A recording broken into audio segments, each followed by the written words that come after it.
You ask Tiger to solve. This deals with linear equations with one unknown. The final result is y equals 2. Let's solve it step by step. Group all y terms on the left side of the equation. Subtract 2y from both sides. Group like terms. Simplify the arithmetic.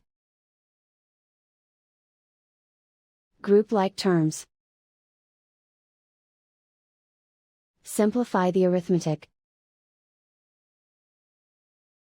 Group all constants on the right side of the equation. Subtract 18 from both sides. Simplify the arithmetic.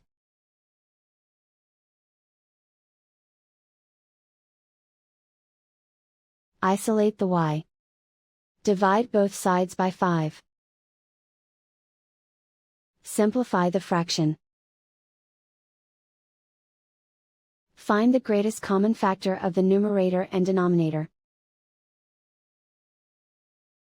Factor out and cancel the greatest common factor.